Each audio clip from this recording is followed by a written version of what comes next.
Hi everybody, John Popovich from Channel 9 Sports. Again this year with Greg Shoemaker from tristatefootball.com. We're off to a pretty good start, huh? Sounds pretty exciting so far, John. I mean, a lot of teams putting themselves out there early, showing.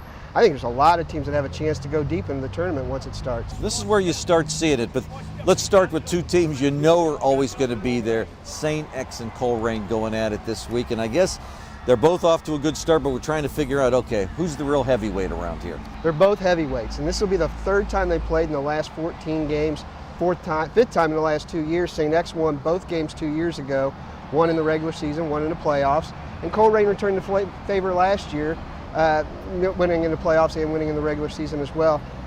Coleraine's offense looks awful good. That triple option was running at its best last week against Park Vista, Florida. And St. X, look, they're loaded on offense. So I expect some points to go on the board this week. Okay, here's a team that is off to a good start. Withrow, but Anderson dropped its opening game. So they going up against one another. That game's at Anderson. We're going to talk about a couple Division II teams today, Withrow being one of them that has a chance to do some real damage here in the playoffs. What is out to see them early in this practice season.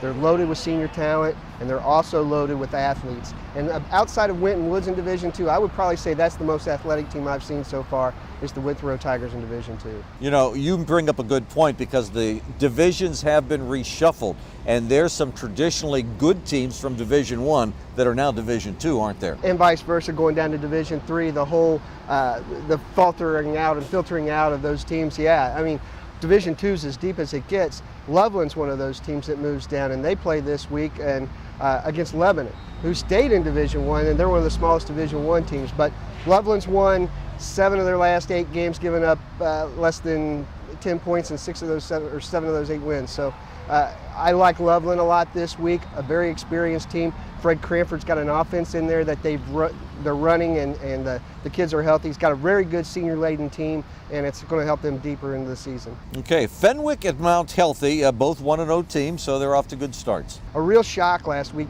Fenwick moved down to Division IV, or actually stayed at Division IV, and they beat Division II Edgewood last week. Now they got a chance to beat Division II Mount Healthy this week, which will look good late in the year in Harbin points.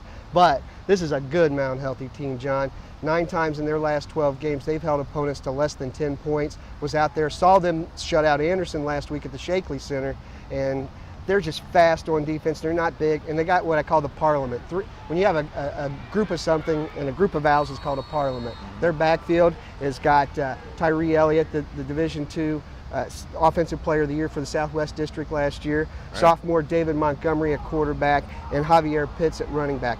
That tandem combined for all their offensive yards in week 1, and I would expect the Parliament to continue to do so. State champion Clinton Massey 1-0, but they go to Waynesville 1-0 as well.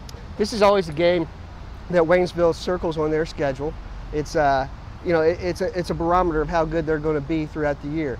Last week, Clinton Massey didn't have their star running back Bailey Wolf, and still put up 63 points on the board. So they're rolling. In fact, you got to look at those seniors for Clinton Massey. They've played almost 3 seasons of football in 2 years, so they've got a lot of game experience. And if this game's close in the end, I look for the Massey Falcons to win it.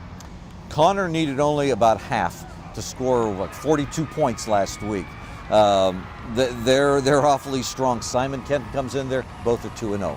You said it best. The legend of Drew Barker grows last week on your show, and I think you're absolutely right. What he did in the first half is just playground-esque. I mean, the 4 touchdown passes of over 30 yards, then the 2 runs of 80 and 75 yards on his first 2 touches of the game versus Boone County.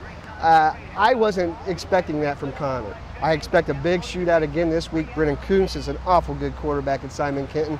Look for the ball to be aired out quite a bit, and I wouldn't be surprised to see the score in the upper 30s in this game.